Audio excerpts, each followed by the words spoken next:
So, since 2000, the world has been hit with more than 1,700 earthquakes with magnitude greater than 5. Many happened around the Ring of Fire, located around the Pacific Ocean. In North America, the biggest threat is the San Andreas fault line, which can create an earthquake of a magnitude higher than any other, earning it the spine-tingling nickname, the Big One. The potential destruction of California is a terrifying prospect that could have unimaginable consequences. But the Big One is just the beginning of what's to come. Bad news! Scientists have predicted an earth-shattering event that will occur in 2030. Like it or not, there's a 70% chance that we'll experience the Big One, and it will be an earthquake with a magnitude of 6.7. The San Andreas fault line will cause the Big One, but what is scary is that we can't predict it. On the other hand, a massive earthquake occurs every 100 years. This means there's always time to prepare for a natural disaster. If we traveled back in time, we'd see a few significant earthquakes like the ones that wiped out San Francisco and Fort Tejon. Buildings made a long time ago are not quake-proof. They will collapse. Even if they survive, you should not enter them. But buildings are not the most dangerous part. You should watch out for electrical lines and gas pipes. Your hill house might be lovely, but it is extremely unsafe. During quakes, the hill can turn into a massive landslide that will destroy everything in its path. Say goodbye to road trips because all the roads will be ruined. You should have some spare water and food since you won't be able to go to the supermarket. This disaster won't be cheap. It will cost the U.S. around $200 billion to recover from the quake. At least the earthquake will not trigger tsunamis. But there's something it can cause more damage than the Big One. The notorious Cascadia subduction zones start in California and ends up all the way in Vancouver, Canada. The San Andreas fault line is nothing compared to this zone. It can wipe the whole coast off the face of the Earth, an example of hyperbole. Subduction zones are tectonic plates forced to be one under the other and constantly pulling apart. One is called the North American plate and the other is the Juan de Fuca plate. Zones like these are not to be messed with, since they are terrifying hotspots for earthquake activity and extremely dangerous because they cause massive underwater quakes. But they are underwater, so what can they do to us? Well, they can cause giant tsunamis, flooding cities, and destroying the coastline. Right now, the most active zone is the Ring of Fire. The Cascadia zone might be less active, but it is like a sleeping beast that can wake up and destroy everything in its path, causing a groundbreaking earthquake. The last time all this stress was released was in the year 1700. Unlike the San Andreas quake, this one will cause massive tsunamis and much bigger shocks. Let's hope you'll be camping in an open field at that time, because most buildings and bridges will likely be destroyed. Also, be ready for the aftershocks, as they'll be devastating.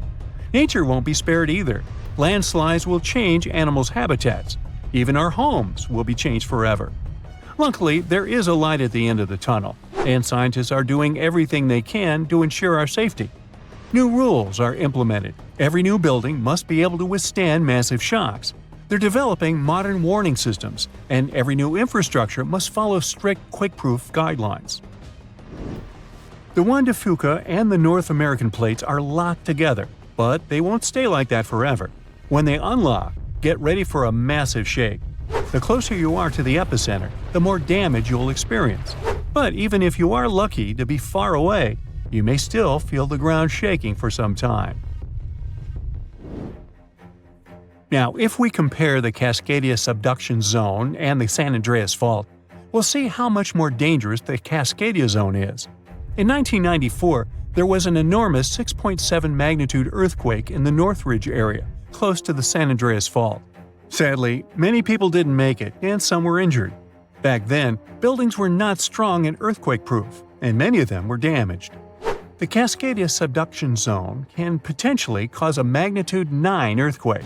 A magnitude 6 quake has the power of around 44 million pounds of dynamite, but a magnitude 9 has the power of 44 trillion pounds of dynamite. The strongest ever recorded quake was in Chile.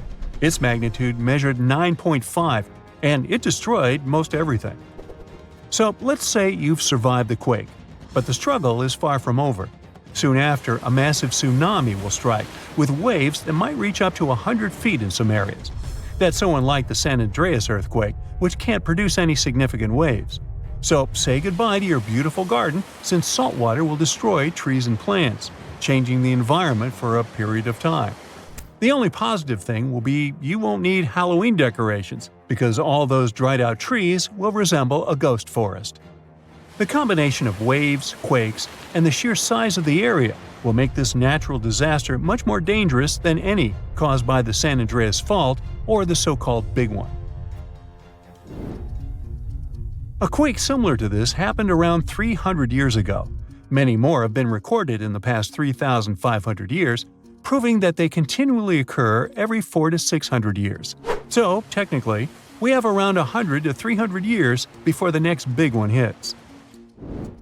We still have no idea how exactly the Cascadia subduction zone works, because we discovered it in 1970. This zone is super scary because it can cause big earthquakes. It was found by accident when researchers studied the Ring of Fire. They wanted to know if this area had caused any trouble in the past years, and the proof was under their noses. In Washington, there is a horror forest where nothing has been growing for years. When researchers tested the soil, they found a tremendous amount of salt. They put two and two together and concluded that a massive tsunami had been the reason. Experts still didn't know when the forest was destroyed. But Japan kept records of a gigantic earthquake that had a similar effect. It was the one that happened in the year 1700. There is a 1 in 3 chance that the next one will occur in 2050. You must know how to survive the Canadian earthquakes and make it out unscathed, so listen carefully. Those who live in this area have almost no experience with earthquakes like this one. Surviving the quake is relatively easy, but the tsunami coming afterwards is the real danger. After the shake, find the highest ground and go there. Only bring the essentials, like food and water. Yeah, leave your baseball card collection at home. After the first hit, don't try to go down. Seismologists say that most likely there will be a few more waves, and they have proven this. On the 22nd of May, 1960, seismologist Jerry Eston and his 4 friends went to Hawaii to see an expected tsunami that was to happen around midnight. They set up their gear on Wailuku Bridge with an escape route planned. This bridge had been destroyed in the previous tsunami, but the new one was much taller and better. After midnight, the water was 4 feet above the average level. The second wave hit a half hour after midnight, and the water rose another 9 feet by 1 a.m. The water started going down and dropped by 7 feet, but the horror was far from over. Next, they saw a wave that was around 20 feet tall. This shows us that tsunamis are unpredictable, and we should listen to experts to stay safe.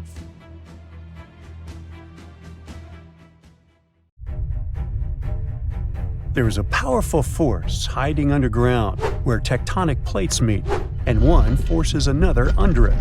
This happens in the Pacific and Indian Oceans. Strain builds over centuries. The tension is unbearable until the megathrust awakens. The Earth shakes with a magnitude that can exceed 9 points, more powerful than any other earthquake. When the seafloor suddenly gets pushed up fast, it sends a huge ripple across the water, and a tsunami of huge force is out. These waves are called teletsunamis, and they cross entire ocean basins, ready to take over coastlines thousands of miles away. The thrust fault stretches over 600 miles. The Earth is not just shaking, it feels like it's tearing apart. This is the power of a megathrust earthquake. Those caught in its path will have to fight for their lives. Japanese authorities recently had to issue their first ever mega-quake advisory. It happened because of a strong tremor on the edge of the Nankai Trough ocean floor zone. In the end, most of the warnings were lifted, and there wasn't much damage from the 7.1 magnitude earthquake. Parts of southwestern Japan started to shake, and the superfast trains in Japan slowed down to stay safe, which made travel slower for everyone. But everyone is staying alert as they know about the risk of a megathrust earthquake that could happen within the next few decades in the Nankai Trough. The tectonic plate under the Philippine Sea is slowly sliding underneath the land where Japan is, moving just a few inches every year. The last big earthquakes from this area happened in 1944 and 1946, both with a magnitude of 8.1. These quakes have caused a lot of destruction in the country. The next megathrust earthquake in the region, if it does happen, could be between a magnitude 8 and 9. Scientists still can't agree on how likely this mega-earthquake is to happen, but it could be up to 80% certainty. On the other side of the Pacific, scientists from the U.S. Geological Survey have studied a dangerous area along the U.S. West Coast. It's called the Cascadia subduction zone, and it stretches from northern California to northern Vancouver Island in Canada. Over the past 14,200 years, there have likely been at least 30 big earthquakes in this region. One major quake happens every 500 years on average. But for a long time now, Cascadia has been quiet, and it worries scientists. They think this might be because the area is locked, meaning the tectonic plates are stuck together and building up a lot of pressure. Eventually, the part of the seafloor could suddenly break and move by several feet. The shaking would be just 5 minutes, but it would create a powerful tsunami as the seafloor shifts that would last for 10 hours.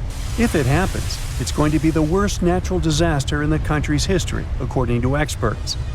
The ground on some inland hills could turn into something like quicksand.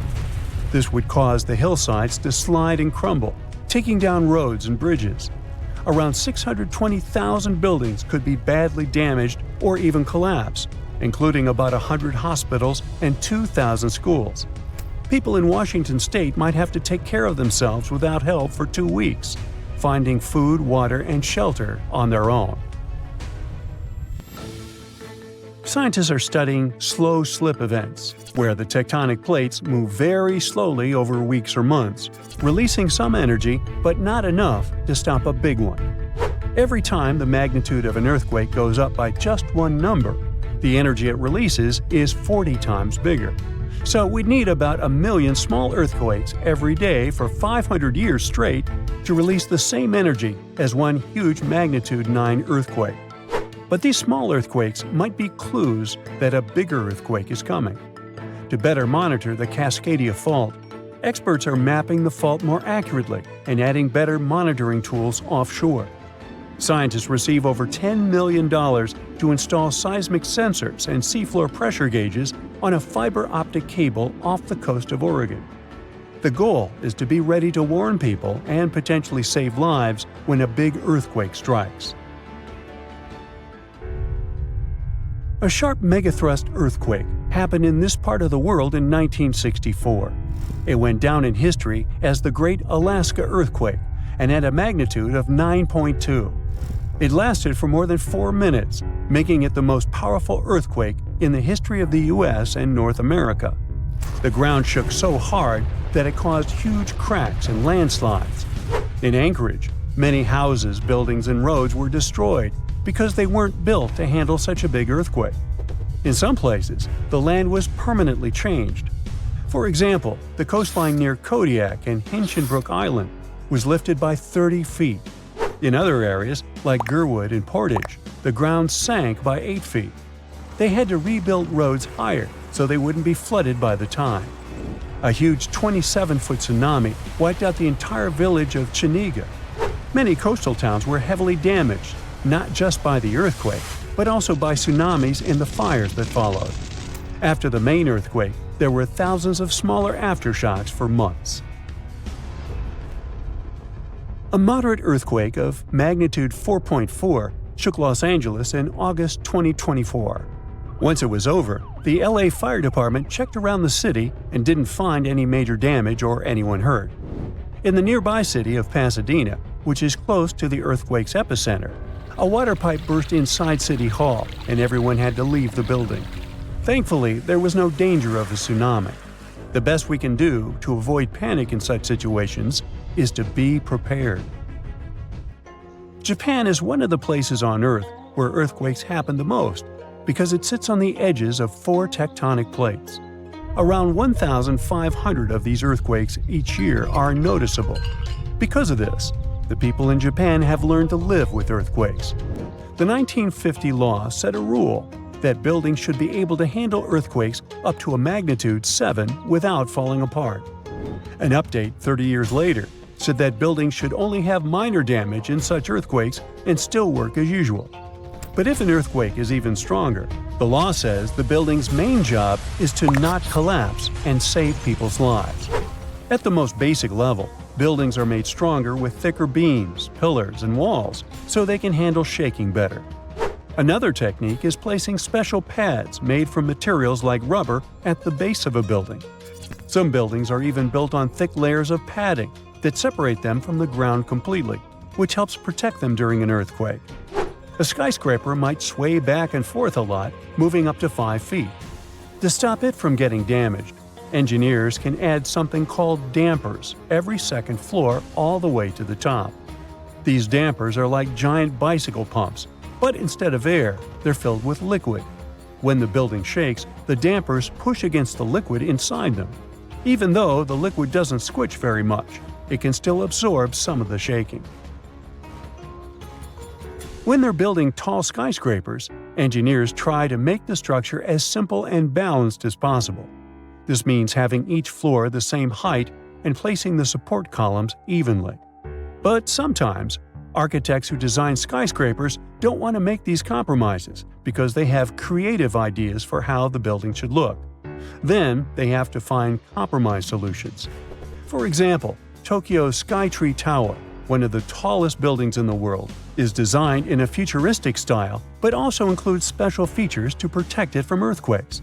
It has a central pillar, like in traditional Japanese pagodas, and seismic dampers that help absorb the energy from an earthquake, keeping the building safe. A magnitude 15 earthquake has the potential to completely destroy our planet and evaporate all the water in a matter of seconds, leaving Earth uninhabitable. Over 500,000 earthquakes happen annually, but none have a magnitude of 15. 90% of quakes occur in the terrifying Ring of Fire zone located around the Pacific Ocean. The ground there is like jello. It shakes almost constantly. The most powerful earthquake to have ever struck Earth had a magnitude of 9.5. That much power can lengthen or shorten the day. But there's probably an earthquake in the confines of your own home now caused by a speck of dust landing on a table. But it has a power of negative 15 magnitudes. Earthquakes happen when tectonic plates move. They're like Lego pieces that are not properly secured, and when they move up, down, or hit one another, the ground also moves, triggering earthquakes. This tectonic energy acts like a battery. It stores energy for a long time, up to 500 years. When this stored energy is released in a sudden burst, the consequences are horrifying. Even the strongest structures submit to this relentless force that leaves a trail of destruction in its path. In some instances, earthquakes can even trigger tsunamis, amplifying the chaos. Such a crazy amount of power can split the ground open and cause severe damage. The strength of an earthquake is measured by the Richter scale, but now it's being replaced by the moment magnitude scale. When there's an earthquake, we hear about how strong it is. It's usually from 1 to 10. Luckily, we haven't had a Richter scale earthquake yet. The most powerful earthquake to have ever happened in modern history occurred in Chile in the 60s. It was around 9.5 on the Richter scale, and it altered Earth's rotation and messed up the length of the day by around 2 milliseconds. It also triggered a massive tsunami and affected a vast area of 155,000 square miles. The Richter scale doesn't actually have a limit. Still, anything above 25 doesn't need measuring because if that ever happened, we would simply turn into dust, and nobody would care to measure this disaster. As we said, the strongest earthquake had a magnitude of 9.5. If this magnitude had been just 0.5 stronger, it would have created a ruptured line 2,174 miles long. That is almost 7 times the size of Wyoming. A magnitude 11 earthquake would create a crack halfway around the world. Massive tsunamis would hit coastal areas, destroying everything, and Earth would get into a massive environmental crisis. If you love hiking, you would have new mountains to explore. created by the terrifying earthquake. Even the temperature would increase because of volcanic eruptions and the resulting greenhouse gases. It would turn our planet into a hot oven. The safest places would be far away from any buildings, seas, oceans, and mountains where there would be a low chance of a landslide. Countries unprepared for earthquakes would be totally destroyed, and cities would turn into piles of rubble and dust. Going up on the Richter scale would only make things worse. But don't worry, an earthquake of that power is impossible. Earth's crust doesn't have enough energy to produce such earthquakes. But there is something that has much more power and can produce mega-earthquakes. Asteroids are powerful enough to destroy our planet, as we all know from the dinosaur era. That asteroid was around 6 miles long and it caused massive damage to the planet. It triggered earthquakes that shook the ground constantly for months. These terrifying quakes were about 50,000 times stronger than the Chile earthquake. They also triggered a tsunami that was 30,000 times more powerful than the Indian Ocean tsunami. And the latter was one of the most devastating tsunamis to have ever struck Earth. The earthquakes caused by the asteroid had a magnitude of 11, making it the most powerful and scariest natural disaster ever. And let's hope it stays that way. The Indian Ocean tsunami affected only certain areas of the world. Meanwhile, the asteroid tsunami affected every part of the world and had 33-foot-tall waves. Even if you had traveled to the most remote place on Earth, you wouldn't have been able to hide from this Grim Reaper. A 15-magnitude earthquake wouldn't be 15% stronger than the Chile earthquake. The scale doesn't work like that. It would be around 100 million times more powerful than a 9.5 magnitude quake. It could make all the water on Earth evaporate, leaving us devastated and without any H2O to survive. All ecosystems would collapse, all food chains would be broken, and only some super strong bacteria would probably survive the impossible. That is only a fraction of the frightening things that could happen. The ocean is like the AC for our planet. Without it, Earth would be super hot. The ocean also serves as a shield from the sun's powerful rays. It acts as a heat absorber and cools Earth. Scientists think that the most dangerous thing would be the inability of Earth's crust to survive the violent shakes of the 15-magnitude earthquake. If our planet miraculously survived and didn't turn into dust, there would be massive openings in its crust. The ground would become gelatinous. It would randomly move up, down, left, and right, and no building would survive that. Our civilization would be brought back to the Stonehenge era. Tectonic movements like this are devastating. A similar thing happened in Japan when tectonic plates moved 165 feet from each other and then snapped back together, creating a 9-magnitude earthquake. No place on Earth is immune to this bone-chilling natural phenomenon. Still, certain places have higher chances of being destroyed than others, like the Ring of Fire, where 90% of earthquakes happen. This is a place where earthquakes are almost everyday occurrences. The Ring of Fire is located in the Pacific Ocean. It forms a ring around the continents that surround the Pacific.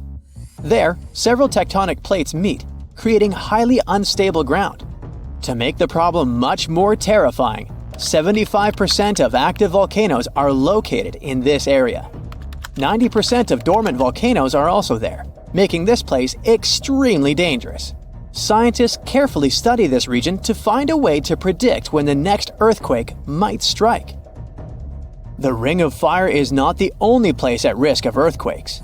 In California, along the San Andreas fault line, 2 tectonic plates have been storing power for more than 200 years.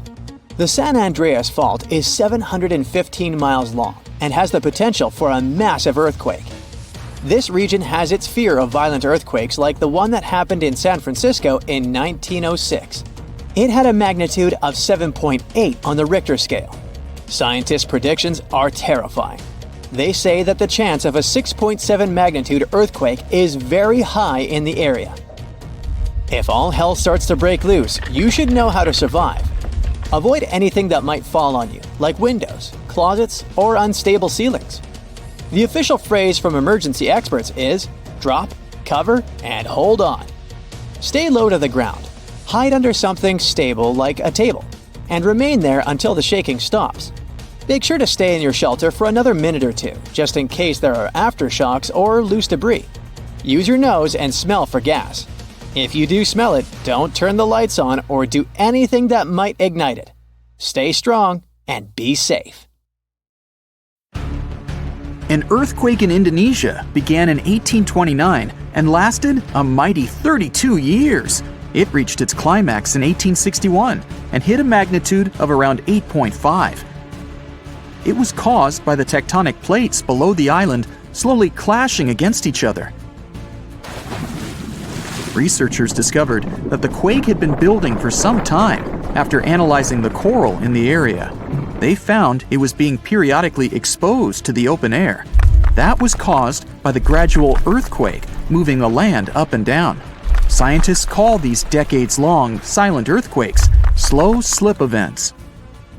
A single lightning bolt can warm the air to around 54,000 degrees Fahrenheit. The heat makes the air expand quickly, creating a shock wave or boom, which we know to be thunder.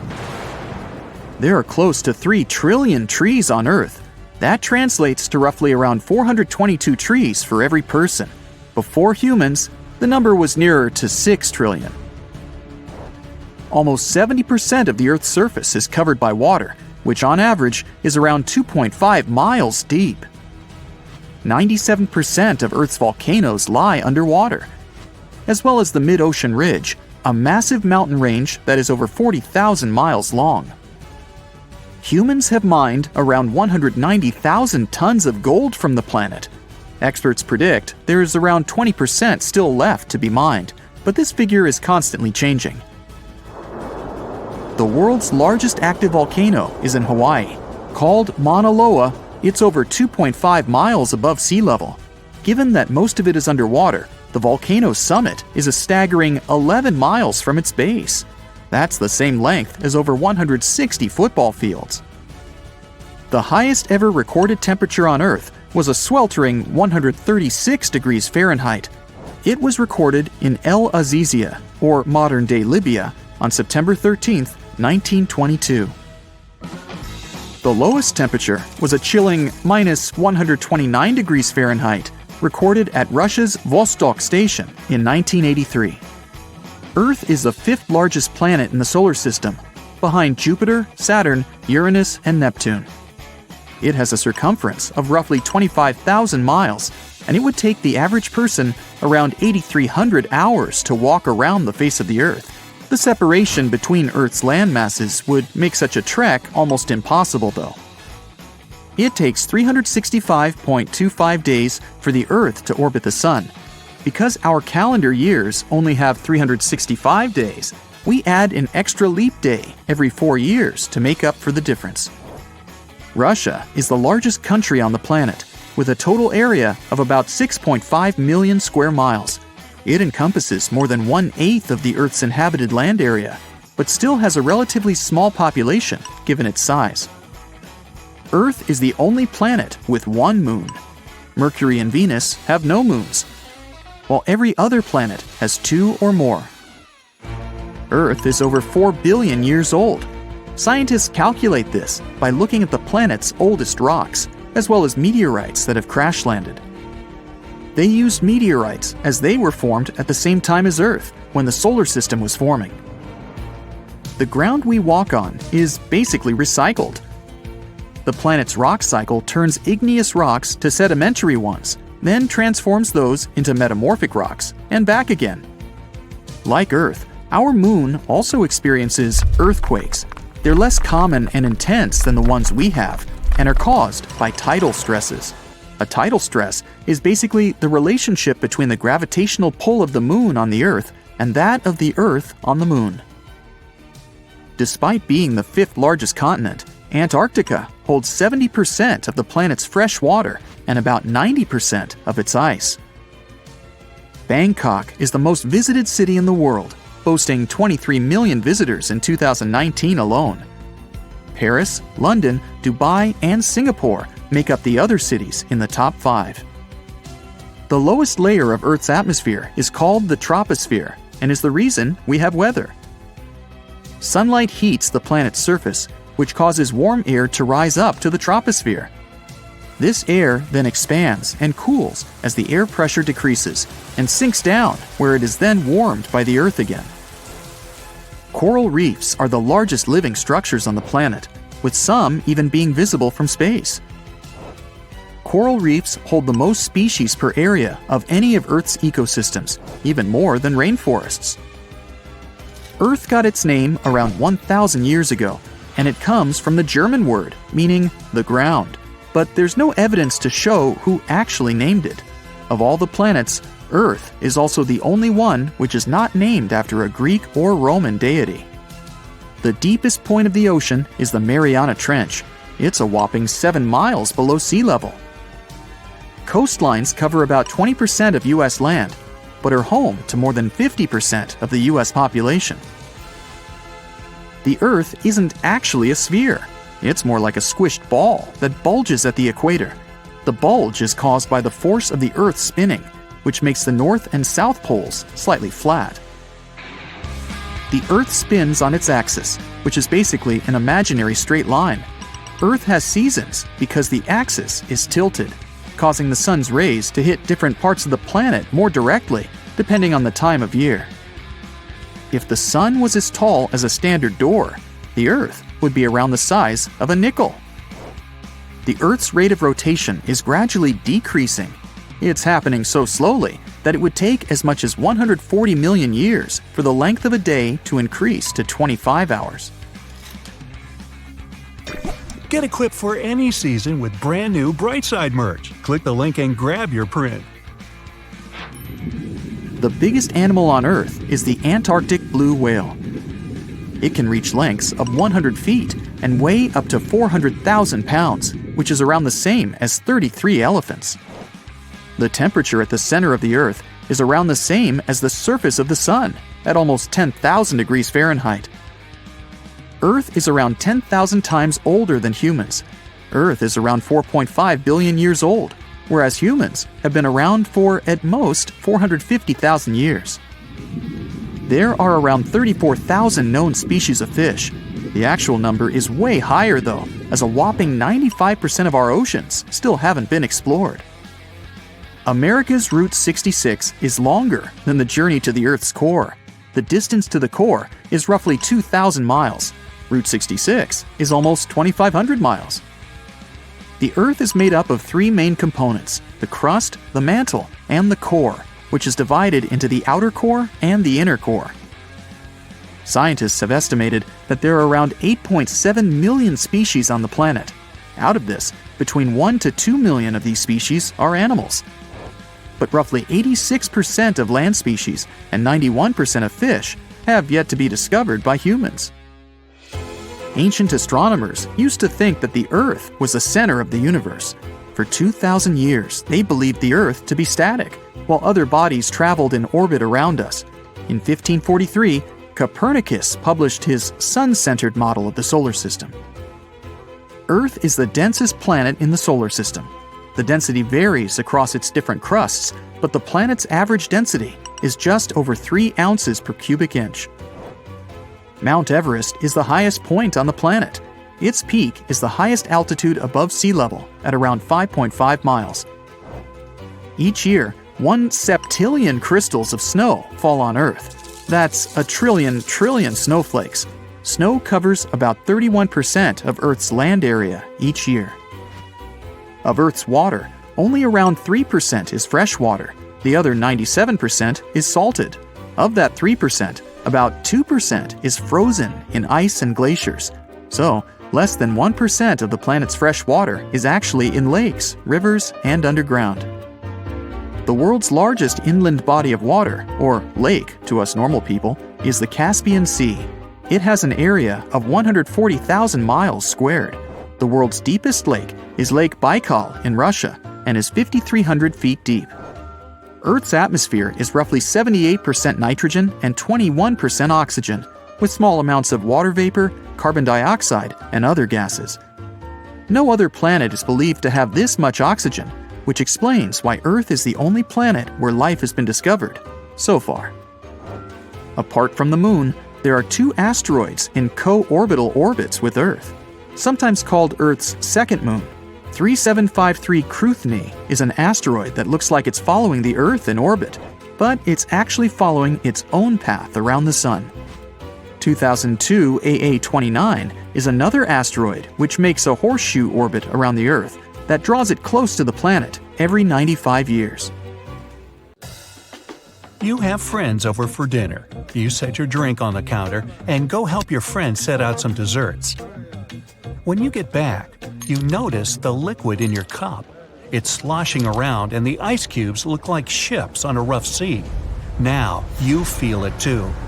On the ceiling, the chandelier is swinging like mad. Then you hear someone scream, "Earthquake!" The house and everything in it is rocking back and forth. You try to run for cover, but the shaking keeps you stuck in place, fighting to keep your balance. The cabinets look possessed, and glasses and dishes fly out and smash on the floor. The bookshelves topple over, and everything hanging on the walls sways and falls off. You duck under the dining room table, trying not to get hurt on all those broken dishes. Yeah, you've been through earthquakes before, but none like this. Checking your phone? Typical, no signal. You can't believe what's about to happen. The screams get louder, and suddenly the whole house collapses. The biggest earthquake ever recorded happened in Chile in 1960. Disaster came in the afternoon, just when everyone was out enjoying themselves. To cause serious life-changing damage, you need to have a magnitude of around 7 or so on the Richter scale. This one was 9.5. This part of Chile is smack dab on the so-called Ring of Fire, the most active volcanic and seismic area in the world along the Pacific Rim. The initial shaking lasted around 10 minutes, and after 2 days, many aftershocks were still strong enough to set off a volcano in the south of the country. But that's not where it ended.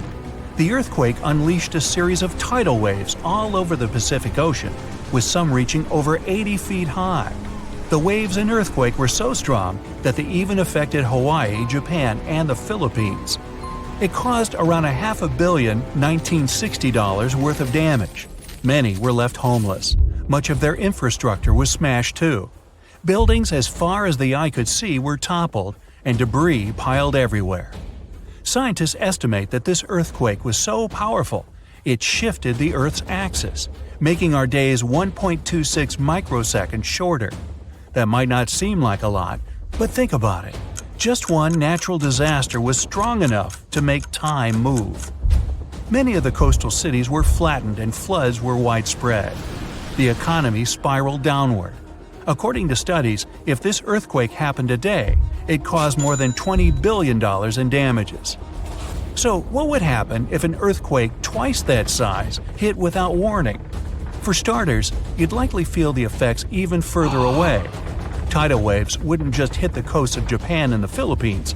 They would move even further to China, Korea, Vietnam, and even Australia.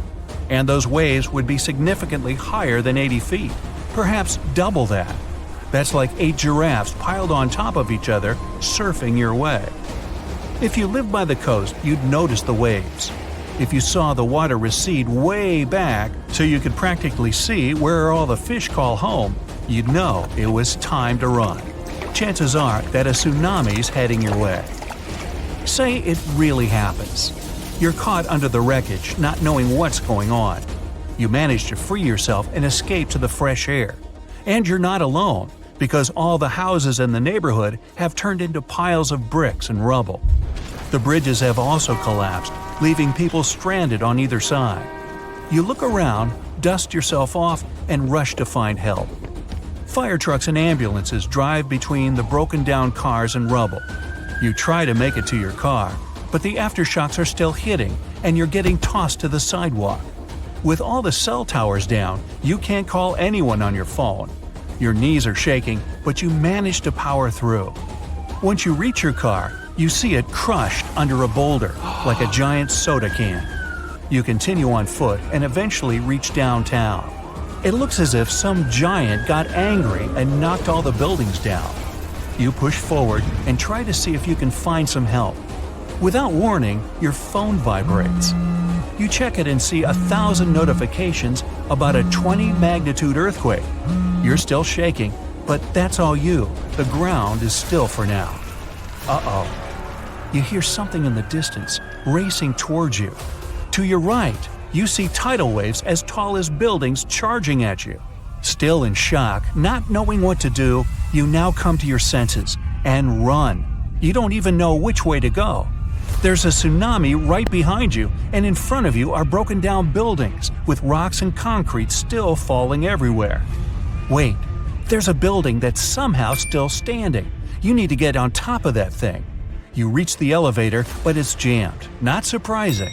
You bolt up the stairs as fast as you can, tripping on broken glass and plaster, but always managing to get back up. You look out a window and see the water. It's so close. You're nearly at the top. A few more flights and… whoosh. The water forces its way into the building and drags you down at least 2 floors. You can barely see anything. Still, you know you must swim up. But the water keeps forcing you downwards. After about 30 seconds, you manage to swim your way out and continue climbing to the top. You scramble to the top floor and collapse on the roof. You're safe for now. The tidal wave is still going strong, plowing its way through the ravaged city center. Your phone is now waterlogged and useless. You have a perfect 360-degree view of your town covered in water and debris. The ground starts to shake again. Maybe you'll just sit around until this is all over, waiting for the rescue helicopter. But then, a loud explosion that almost breaks your eardrums shakes the ground even more. Off in the distance, smoke is rising, and soon it covers the entire sky. Darkness hides the morning sun. That's when you can see lava shooting up into the air and landing nearby. The lava forms into a river, flowing its way into town block by block. With this much seismic movement and the high intensity of the earthquake, the world's tectonic plates have shifted so that magma is pushing its way to the surface. From the earth, steam begins to vent. Then the heat hits you. You see the magma cover the ground like a blanket, eating up every car in its way. What's worse is that the magma is melting the foundations of the buildings that managed to withstand the earthquake and the tsunami. The buildings in the distance are now sinking and collapsing into the raging lava pool that's replaced your town. One by one, every building descends. That means, the building where you're standing is also swaying. It's about to fail. That's when you see the light.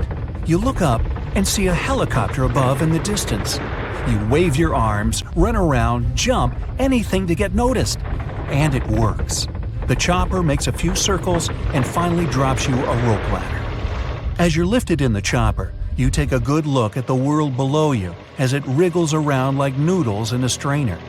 You land a few miles out and are immediately treated by a doctor in an emergency triage center. You were one of the lucky ones. A year later, the tsunami water has receded. The lava that flowed inland has cooled, but all that magma permanently changed the ground below it, and the whole town is gone. The disaster has thrown the entire country into a financial nightmare that'll last decades. It takes months to survey the town, making sure there's no dangerous electrical wires or busted gas pipes anywhere.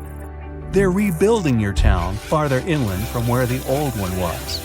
In other towns, they rebuild directly over the ruins. In others, they just decide to move everyone to a nearby city. For hundreds of years, people in the US have reported hearing strange, loud booms. These mysterious sounds are called skyquakes. And yep, it's a real thing. If you've ever heard a loud, distant booming noise that definitely wasn't a thunderstorm or a car engine backfire, congrats, it looks like you've experienced a skyquake yourself. People report them all around the globe, from the US to India and Japan. They go under different names, and we still don't know why exactly they happen. Sometimes these booms come together with earthquakes. People heard them during the New Madrid earthquakes in the early 19th century and up until January 2020. Those who've experienced them describe skyquakes as a rushing or rolling noise. Famous American writer James Fenimore Cooper described it more poetically as the lake speaking to the surrounding hills, which send back the echoes of its voice in accurate reply. Sometimes these mysterious booms happen in cold weather instead of during earthquakes. One of the skyquake hotspots is near Lake Seneca in New York. They call them the Seneca guns. The booms can be so loud that they shake windows and doors. Back in August 1886, after an earthquake in Charleston, people heard these noises for several weeks, happening at the same time as many aftershocks from the earthquake. In 2020, scientists from the University of North Carolina looked at old news pieces, especially from North Carolina, where people have often reported these sounds. They hoped to match the noises with earthquakes data, but they didn't find any link between the sounds and earthquakes. One of the researchers said they believe the noises are happening in the air, not underground. The team looked at infrasounds, which are low-frequency noises that humans can't hear. They found signals lasting 1 to 10 seconds that matched the times when people reported hearing the booms, but nothing is certain here. Some people think that solar flares, underwater tsunamis, or caves collapsing under the sea cause skyquakes. Others believe the sounds come from planes making loud sonic booms. But that doesn't explain old records of skyquakes from the past before planes were even invented. Some scientists think a type of meteor called a bolide causes these booms. These meteors blow up when they hit Earth's atmosphere. If this happened above thick clouds, the sound would get louder and travel far, but we wouldn't find anything on the ground. Another idea is that gas might be escaping from the bottom of deep lakes, like Lake Seneca. If you think skyquakes are bizarre, let me introduce you to fog bows. They also go under the name of white rainbows, ghost rainbows, or cloud bows. They form in a similar way to regular colorful rainbows, but are much wider. Rainbows happen when there are big raindrops in the sky, and you can always spot them on the opposite side of where the sun is shining. Fog bows are made by tiny droplets in fog or clouds instead of big raindrops, and they also appear opposite the sun. If you want to see a fog bow, you need to look for it in a thin fog when the sun is bright. You might catch one when the sun starts to shine through the fog, or if you're near the ocean where fog often forms. Because the water droplets in fog are so tiny, fog bows don't have bright colors like rainbows. They might even look all white, or just have faint colors. Some fog bows are hard to see at first because they blend into the mist, but once you spot them, they're easy to recognize. The next rare weather phenomenon you gotta watch out for is thunder snow. You guessed it right. It's a special type of thunderstorm that happens during a snowstorm. Unlike regular thunderstorms that often strike in the spring and summer, thunder snow is much rarer because it happens in the strongest winter storms, like big blizzards, and at the same time needs warm air, which isn't a frequent combo. So, for thunder snow to happen, there needs to be moisture in the air, some instability, and something to lift the air like rising winds. Just like in normal thunderstorms, lightning can appear when you hear thunder. Thunder snow lightning usually goes from cloud to cloud instead of hitting the ground, and the thunder sounds different too, more like a low rumble instead of a loud boom, because the snow muffles the sound. You aren't so likely to get struck by it, but it's still important to stay inside when you hear thunder to stay safe. Northern Lights fans, this one is for you. Scientists noticed a new kind of glow in the sky that looked like a purple streak. They nicknamed it Steve as a joke, but later gave it a more scientific name: Strong Thermal Emission Velocity Enhancement, Steve for short. Steve is actually a fast-moving stream of super hot gas that always moves west and only shows up before midnight. They wondered if something like Steve could happen after midnight, but moving in the opposite direction. And now, scientists think they found the anti-Steve by looking at data from a research station in Norway. In December 2021, they took a picture of a bright purple streak stretching for 620 miles in the sky, and it only appeared after midnight. Satellites from the European Space Agency also measured the conditions in this part of the sky and found that the ions were moving eastward. Steve's late-night twin hasn't been officially named yet, but it would be cool if it was called Sam, which is short for Steve after midnight. If you've ever seen snow on a sunny day when falling from the sky without a single cloud, it must have been diamond dust. It's a special kind of weather with millions of tiny ice crystals forming close to the ground. These ice crystals float slowly in the air, kind of like how dust floats in your house. When sunlight hits these crystals, they sparkle like diamonds. Unlike regular snow, diamond dust can fall from a cloudless sky, which is why they sometimes call it clear sky precipitation. It happens because of temperature inversion. Normally, it gets colder as you go higher up from the ground. But in a temperature inversion, the cold air stays near the ground, and warmer air sits above it. The warm air has more water vapor, and when it mixes with cold air near the ground, it turns directly into ice crystals, and diamond dust is born. For this to happen, the air near the ground has to be really, really cold, way below freezing temperature. Diamond dust can fall for days, but it's so light that it usually doesn't pile up on the ground like regular snow. A fall streak hole, also known as a hole punch cloud, is next on our list. This big circular or oval-shaped gap sometimes appears in certain clouds. These types of clouds float high up in the sky and are often made of tiny water droplets that are colder than freezing, but they haven't frozen yet. These special water droplets are called supercooled, and they need a reason to freeze. Ice crystals give them that reason. When a plane flies through the cloud, it can bring those ice crystals into the cloud.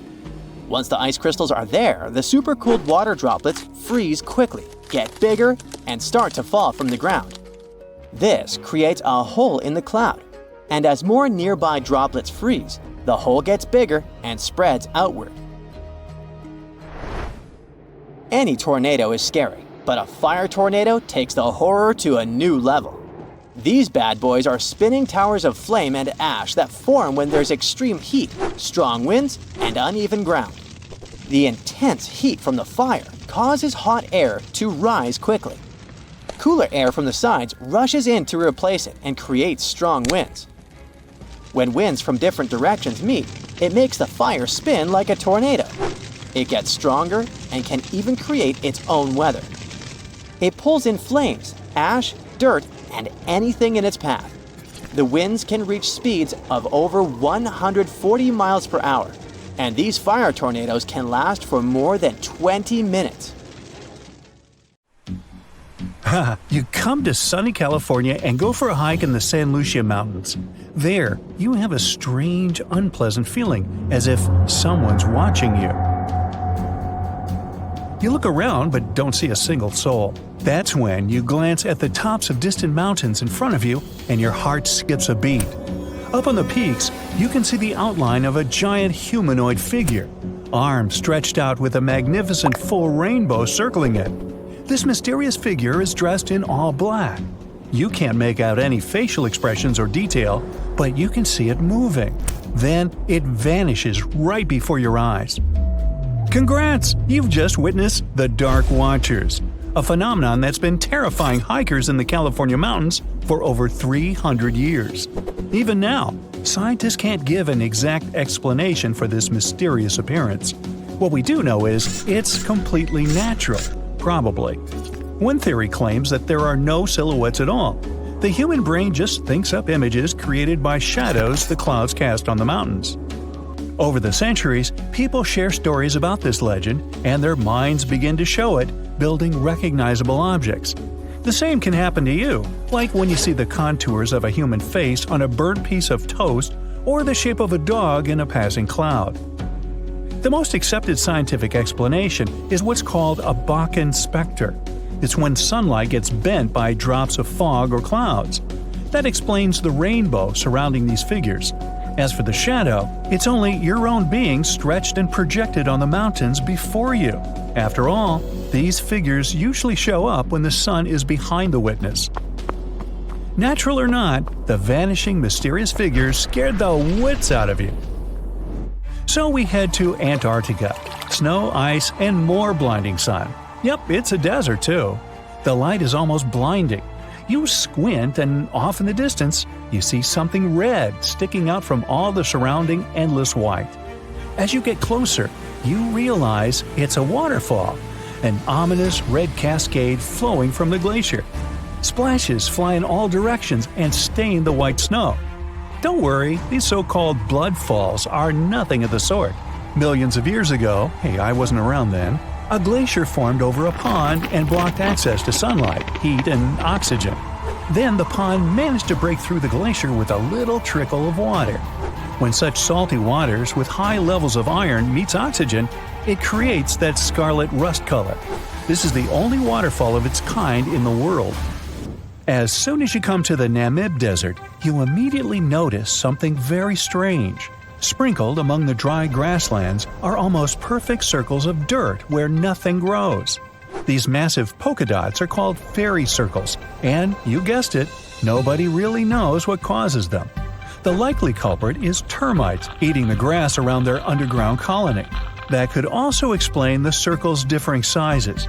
The bugs continue to eat as the colony expands outwards, but they stop before they encroach on a neighboring colony. Well, that's neighborly. The patches where you do see grass show a sort of boundary separating different termite populations. So goes the theory. Heading down to Australia's Lake Hillier. Your eyes don't deceive you. Yes, that lake is bubblegum pink and is perfectly safe to swim in. The giant pink puddle is a salt lake, and it's not the only one of its kind in the world.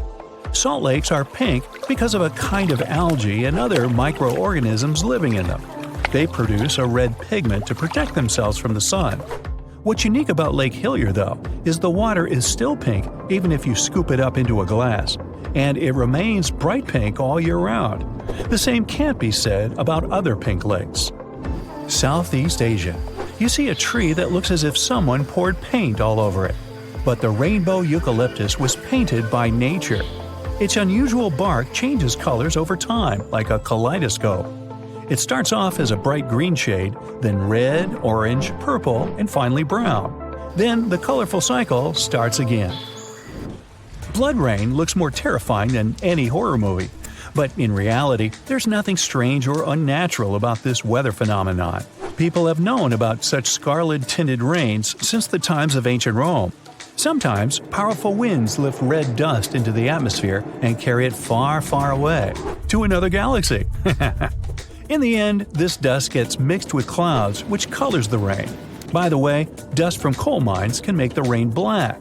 Pollen is responsible for yellow rains, and some other kinds of dust can turn rainwater white. Back in 2009, people in Ishikawa, Japan saw a kind of rain no one's ever seen before. It was raining tadpoles. The first reason was that the wind that day was so strong, it lifted and carried all those tadpoles away in no time. The second possible reason was that big birds such as gulls just dropped them while they were flying to their nests. Some scientists believe these creatures were hauled off the ground by a waterspout and rained down later. By the way, that day people found not only tadpoles, but also frogs and fish instead of puddles. And yep, it can be raining worms too. Some people claim they've seen snake rains. Yikes! And instead of common raindrops, people have watched translucent jelly-like blobs falling down from the skies. Now, Australian spiders are notorious, and to frighten people, they've even learned how to rain. Spider rains are a pretty common thing in Australia because of ballooning. They climb up trees, then spin strands of silk, and that's why the wind can carry them away.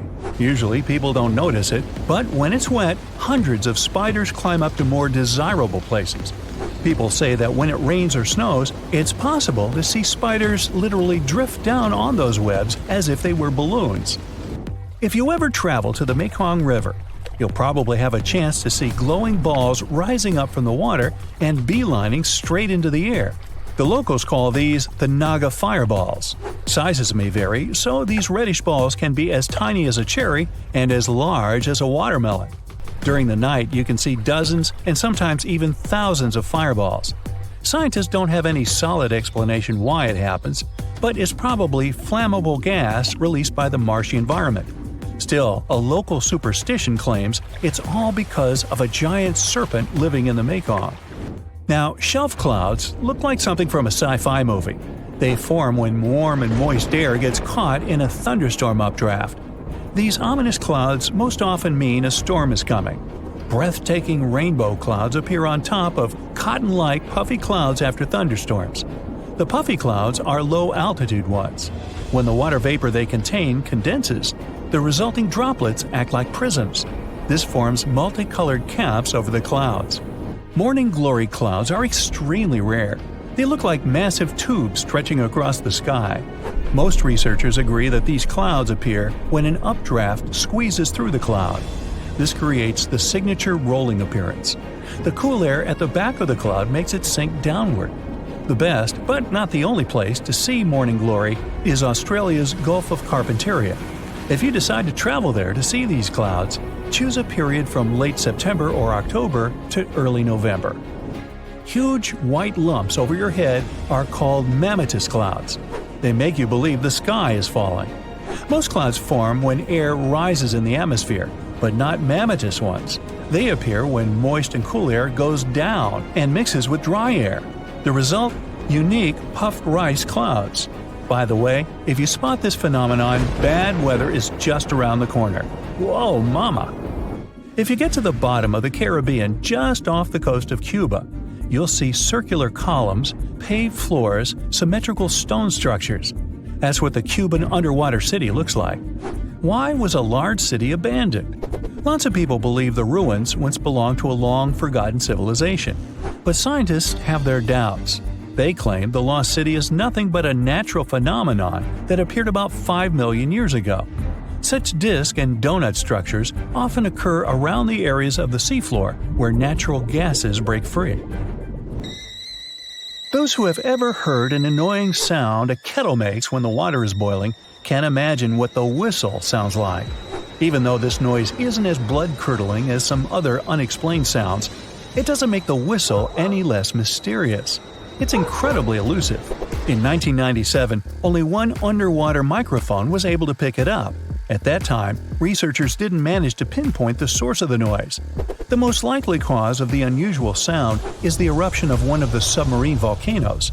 But once again, there's not enough proof to make sure. You rub your eyes, trying to make sense of everything. Perfect circular holes in the bottom of the ocean floor off the coast of Big Sur in California. You have no idea how this happened, even though you're a marine biologist who's been practicing it for years. You go through some of the old records and find out that these holes have been around since the 90s. In 1999, a ship-mounted sonar conducted a survey and found 5,200 of these pockmarks, or large holes over 500 square miles, on the ocean floor. They look like moon craters underwater.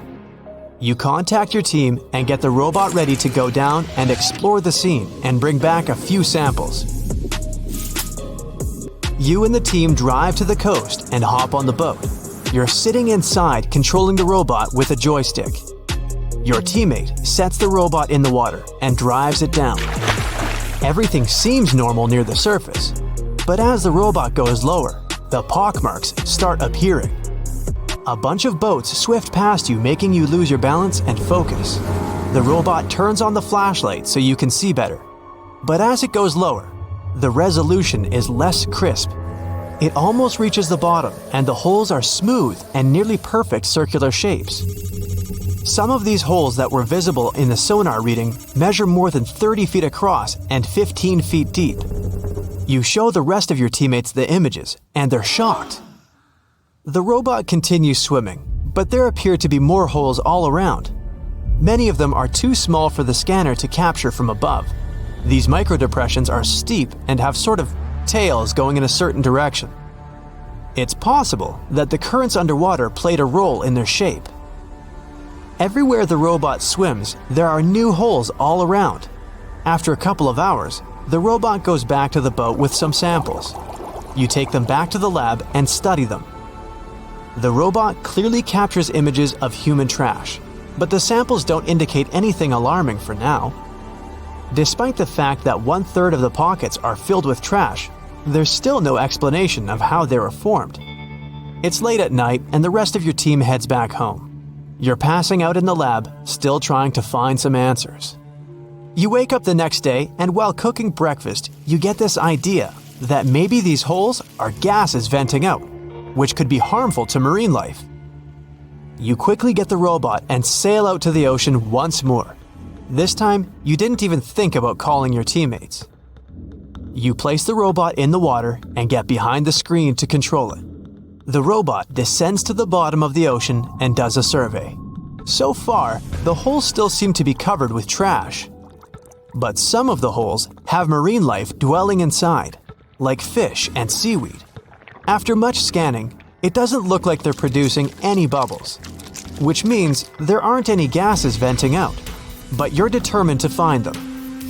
After a while, you reach one of those large pockmarks, and the robot starts scanning around. You find some bubbles coming from a source, but the robot can't reach it. It swims around trying to find a spot, but nothing. You bring the robot back to the lab and work on it. You attach some mechanical arms on it that can lift things and move them. You bring the robot back down to the same spot, but the bubbles aren't as frequent as before. You use the arms to move some of the trash and find out that the bubbles are being produced by a group of crabs chilling next to a pile of plastic. Bingo! The bad news is, you still don't have a clue why the microdepressions and pockmarks exist. As you try to control the robot to go back to the surface, an octopus wraps its tentacles around it, pulling the robot down. You struggle with the controls and push it to maximum power, but the suctions of the octopus are too strong to break off. It's a game of tug-of-war with the octopus and your robot. It takes the robot under a pile of trash, thinking it's lunch. But you use the arms to maneuver the robot out and swim back to the surface. You go back to the lab even more confused. The robot has collected more samples for you to study. Your eye is glued to your microscope, trying to figure out what's going on, but nothing. You decide to do a carbon dating test to determine how old these holes are. After a while, you check out the results and are even more stunned than before. They show that the holes are around 400,000 years old, so it's likely that human trash wasn't the cause for all this. You pull many all-nighters trying to figure out the truth. You gather your team once more and hold a small press conference about this. You claim that this may be something we should be extremely worried about, but you still can't tell them more than what you know. With all the brain work put together, you find out that the large pockmarks haven't changed or been active for more than 50,000 years. The newer holes were most likely created by human trash settling in the bottom of the ocean floor. The marine life gathered some of this trash like plastics and discarded fishing gear and created homes for themselves. This is why around 4,500 of the holes are newer and have trash in them. But it still doesn't answer why the holes appeared in the first place.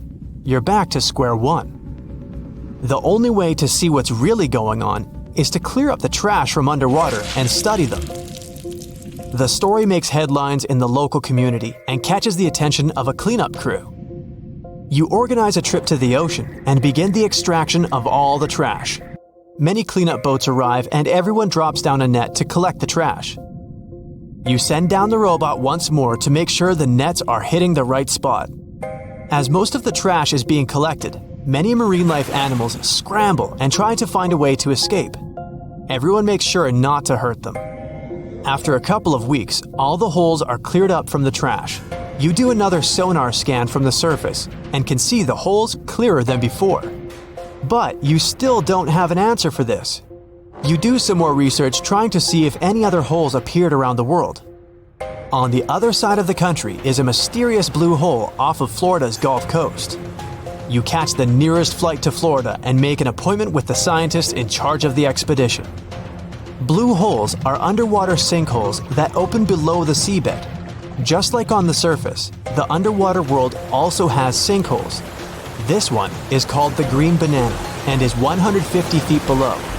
And the hole is 435 feet deep. You dive with some special gear with the rest of the team to a barren ocean floor. and the hole is right there in front of you, looking like an oasis in the desert. You and the rest of the scientists are surprised by the diverse marine life dwelling within. Some sea turtles swim past you, and even sharks. These ones don't harm humans. Halfway through, you reach a narrow path, which makes it difficult for humans to pass through. But everyone is careful. There are corals, sponges, mollusks around the corner. You collect some samples and go back to the lab. Blue holes in general are richer in nutrients than barren lands and host plenty of unique marine life. They're quite common and don't pose any sort of threat to anyone. After making the connections, you don't think the holes off the coast of California have anything to do with blue holes. The mystery goes on. So, you might have heard that Yellowstone National Park is sitting on top of a giant supervolcano. That's a reason why the area can boast powerful geysers and hot springs. But it also means that underneath Yellowstone, there is an enormous magma chamber. In 2015, researchers from the University of Utah found out that this chamber was much bigger than everyone had previously thought. They even found one more reservoir with magma under the top one. Apparently, the more spacious the chambers are, the more magma they contain. Together, the two reservoirs store a glob of magma that could easily fill the Grand Canyon not once, but 11 times. But you know the most worrying thing about the magma chambers? They tend to push against the ground above them. As a result, the land in Yellowstone rises about 1 to 2 inches a year. On top of that, Yellowstone has the status of an active volcano, and its volcanic explosivity index, yes, there is one, is 8 out of 8. Such a high number means that if this volcano erupted, it would be an apocalyptic event. To put it into perspective, the eruption of Pinatubo in the Philippines in 1991, which is considered the most powerful in living memory, was given a mere 6 on the volcanic explosivity index. Ha, loser. Now, let's figure out if there's anything to worry about. In March 2023, the University of Utah seismograph stations recorded 354 earthquakes in the entire region of Yellowstone National Park. Sounds like a lot. But keep in mind that the most impressive event of the month was a mini earthquake of magnitude 3.7.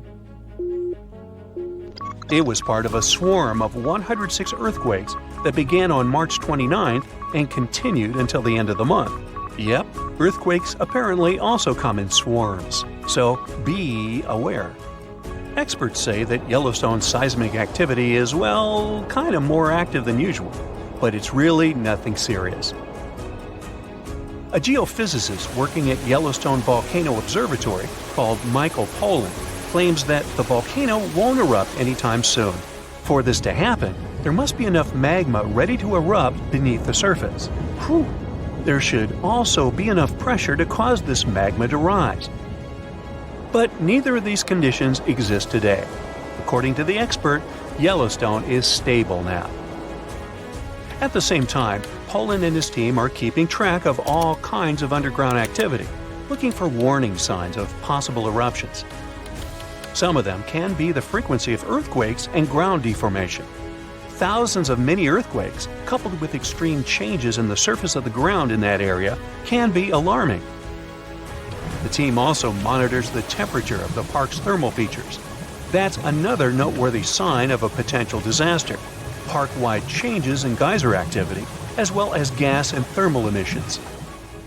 So, despite the media claims that Yellowstone is due to erupt soon because the last eruption happened 70,000 years ago, that's not how volcanoes work. Experts say that it's one of the most popular misconceptions about volcanoes. They don't follow timelines. If a supereruption did happen, though, the most worrying thing for us would not be the lava flows, and not an earthquake that would most likely accompany the natural disaster. No, the worst consequence of such a supereruption would be ash and ashfall. Let's have a look at what it was like when the Yellowstone volcano erupted many years ago. There have been at least 3 supereruptions in the history of the volcano. The most powerful of them was 2,500 times more devastating than the terrifying eruption of Mount St. Helens in Washington state in 1980. As for the most recent supereruption, it was dubbed the Lava Creek eruption. It formed the Yellowstone caldera after spewing out an insane amount of dust, volcanic ash, and rock into the air. Recently, scientists have also learned about two other previously unknown supereruptions that happened around 9 and 8.7 million years ago. The younger of the two is now considered to be the largest recorded event of the whole Snake River Yellowstone volcanic province. Anyway, let's have a look at what was going on all those millions of years ago. Because I wasn't around then, so we're all assuming this stuff based on evidence. The first signs of the disaster appeared long before the catastrophe broke out.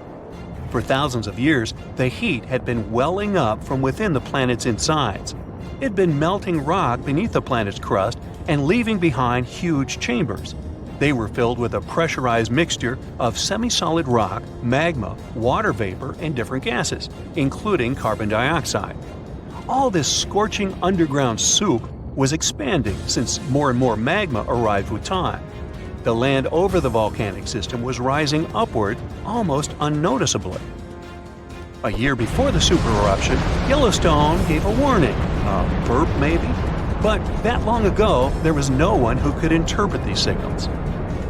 Plus, those alarming processes were mostly going on underground.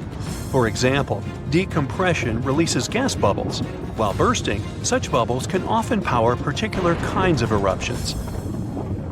Months before the eruption, small-scale earthquakes became more frequent and more intense. The ground in many spots all over the supervolcano got hotter than it used to be.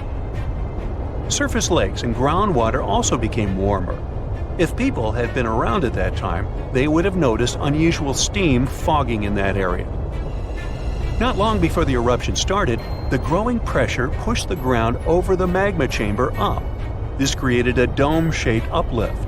Narrow cracks started to open along the edges of this dome. Imagine opening a bottle of soda after you've shaken it. Something like that was happening near the volcano. Think Mentos and Diet Coke. The pressure was released through the fractures when gases were bursting out from under the surface. So right before the disaster, the ground around the Yellowstone volcano lifted. Geothermal pools and geysers heated up to boiling temperatures and got more acidic than usual. The magma started to rise toward the surface. At one point, the rock roof of the magma chamber couldn't resist anymore and the eruption kicked off. Small but constant tremors began to move the ground days before the catastrophe. But the real shaking didn't start until several minutes before the eruption. With a deafening roar, a massive column of lava and ash hurled up into the air. Within several minutes, a pyroclastic flow rushed across the area at a hurricane-force speed. Such a flow is a liquid mixture of half-solid lava pieces, volcanic ash, and hot, expanding gases. It looked like an extremely hot, toxic snow avalanche. With a temperature of about 1,300 degrees, it was burning everything in its path. The volcano kept pumping ash for days on end. For all living creatures, ash fallout was one of the most dangerous consequences of the eruption. Volcanic ash turns into glassy cement within seconds of being inhaled. Most animals didn't have a chance to survive. Even thick trees started to collapse under the weight of this dense substance. It only took a couple of days until a thick layer of ash covered huge territories. After the ash got into the stratosphere, the temperatures all over the world started to drop. The eruption was rich in sulfur, which is an effective sunblocker. That's why it soon got so cold that there was no summer in the whole world for the next several years. Animals couldn't find food and clean water. This natural disaster, called the Gray's Landing supereruption, was colossal. That's how researchers described it in their recent studies. It affected a huge territory. The streams of lava enameled an area as large as New Jersey in scorching hot volcanic glass. It instantly sterilized the land surface, wiping out all the plant life that had been thriving there before. Now, if such an eruption were to happen these days, it would cover Colorado, Utah, and Wyoming with almost 3 feet of toxic volcanic ash. Many regions would be plunged into darkness. Even the coast, where most Americans live, would experience problems with the spread of the ash cloud. It would destroy crops and contaminate pastures, ruin power lines and electrical transformers. Well, so I'm sure you'll agree with me, it's a good thing that such a disaster isn't expected to occur anytime soon. Hey, we got enough other stuff on our plate. Back in 2018, the biggest active underwater eruption ever happened, at least the one that we could officially record. Scientists followed earthquakes that struck the area in the western Indian Ocean off Madagascar. Between 2018 and 2021, over 11,000 earthquakes struck a small island called Mayan between Madagascar and Mozambique. The strongest one had a magnitude of 5.9. Until then, this area had been pretty peaceful. There had only been 2 earthquakes recorded over 50 years. Along with regular earthquakes, there were also some unusual seismic hums, like earthquakes at pretty low frequencies, forming deep underground. People couldn't feel those hums at the surface, but researchers around the world discovered them and realized they were related to volcanic activity no one actually noticed coming. Something strange happened. That underwater eruption created a giant skyscraper-sized volcano. This new underwater volcano turned out to be around 1.5 times the height of One World Trade Center in New York, and almost 10 times bigger than the Statue of Liberty. The area where it appeared had been explored in 2014, but it was almost flat, peaceful, and empty back then. Now, there is an actual volcano nearly 8,500 feet below sea level. The volcano gets its magma from a super-profound reservoir located nearly 34 miles underground. It's the deepest reservoir of volcanic magma that we know about. The Earth has layers, and the middle one is kinda chunky. It's very much like peanut caramel filling many chocolates have. Research shows there are probably hunks of oceanic crust deep inside the Earth's liquid mantle. They're stuck there, creating large lumps in something that was supposed to be a smooth layer. Our planet has a rigid outer layer. It includes a hot upper mantle and cracked crust. The hot mantle moves and churns all the time, making the crust at the surface move too. This way, the oceanic crust dives into the depths and makes huge magma plumes go up toward the planet's surface. Scientists even found an ancient piece of the Pacific Ocean hundreds of miles underneath China. Those are the old remains of the Pacific seabed from long ago, and they were pulled downward below Earth's surface into the mantle transition zone. This rocky slab that used to be at the bottom of the ocean is made of the crust and some solid parts of the upper mantle. Most of the volcanic activity on our planet happens where we don't even see it, under the surface of the ocean.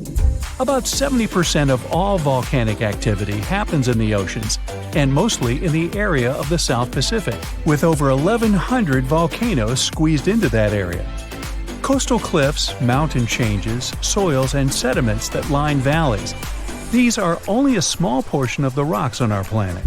Oceans hide so much more deep down below the Earth's surface. In between the Earth's surface and its core is the mantle. It's a warm, thick layer of rock that moves and flows constantly. Some hundreds of miles below, there's a place where diamonds grow. As they form, they go through high temperatures and pressure, after which they eventually freeze. That way, when they arrive at the surface, scientists can explore their structure, find out how they formed, and understand better what's going on in the depths of our planet. Thanks to diamonds, they realized the mantle was very wet, and it possibly contained much more water than all the oceans on Earth. Our planet is eating up its own oceans. As its tectonic plates move, dive, and go beneath one another, they drag huge amounts of water into the Earth's interior. The water beneath the surface of our planet can help with developing magma and lubricate faults, which actually makes earthquakes more likely to happen. Water is actually stored in the minerals. It gets incorporated into the planet's crust when new oceanic plates form. They go through the process of bending and cracking as they grind under other plates, and huge amounts of water then go deep into the crust and mantle. Scientists research an area that's 18 miles under the surface. They realize these zones pull 3 billion teragrams, which is more than 2 billion pounds. Any ocean is like a whole new world. There are incredible sceneries below the surface, magnificent waterfalls, lakes, and rivers. There are thick layers of salt beneath the seafloor, and rivers and lakes form because seawater goes through those layers and dissolves them, creating something that resembles pools. The dissolved salt makes the surrounding water denser. That water then settles there, which eventually forms underwater lakes or rivers. But there are also mountain chains, trenches, canyons. There's a canyon in the Bering Sea with more than 8,500 feet of vertical relief. This makes the Grand Canyon look way smaller than it is, since the underwater canyon is nearly 2,500 feet deeper. Deep parts of the ocean are really cold. The temperature of the water can be about 40 degrees, but at the bottom, water can get boiling hot. There are hydrothermal vents in the seafloor. Those are the hot springs located at the edges of tectonic plates. The water they release can reach a temperature of up to 750 degrees Fahrenheit. But the pressure at such depths is very intense. So intense, no human being can handle it. Still, it's the pressure that keeps the water from boiling. Ocean depth is on average 2.3 miles. Light waves can still enter at 3,280 feet, even though it's in a very small amount. So all the mysteries hidden below that point remain in total darkness. The actual illuminated part of the ocean goes until 600 feet. Even though the sun gives us light, most of our planet is dark all the time. It's all because of the oceans, covering over 70% of our planet. The loudest sound that came from an ocean, and of the loudest sounds ever recorded, came from an ice quake. It was so loud, researchers picked it up by sensors more than 3,000 miles away. There was a seismic activity that made frozen ground break down. The Antarctic ice sheet is bigger than the continental part of the United States and Mexico together. A big iceberg from Antarctica holds over 20 billion gallons of water, which could make a 5-year water supply for 1 million people. Humans can generally drink sea ice, although we can't drink seawater. As time goes by and the ice ages, the brine trapped between ice crystals drains out. That way, ice becomes fresh enough to consume it. If all the ice sheets and glaciers we have on the Earth melted at the same time, the sea level would rise another 260 feet, which is just a little shorter than the Statue of Liberty, the height of a 26-story building. Clams live long enough to tell us more about oceans past. Ancient mollusks can live for more than 500 years. To learn more about a tree, you can use its rings to see how old it is.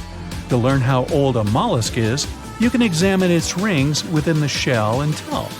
This is also how scientists get information about the ocean, climate, and whatsoever. Clams can help take a look at what happened about 1,000 years ago. The Earth doesn't have 4 but 5 oceans now. The new one, called the Southern Ocean, was officially recognized only a few months ago. It borders the Atlantic, Pacific, and Indian Oceans, so scientists couldn't agree if it's really a new ocean or just part of the colder regions of these 3.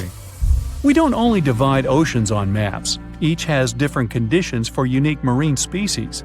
For example, the Southern Ocean has leopard seals, orcas, minke whales, emperor penguins, and other animals that live in cold, icy seas. It's also home to krill, small creatures that look like shrimp and are food for many bigger animals that live there. Life on our planet started about 3.5 billion years ago. I wasn't around then. It's still a mystery how and when exactly, but some theories say life could have first emerged in the depths of the ocean. A few years ago, scientists found microscopic tubes and filaments within rocks formed about 4 billion years ago.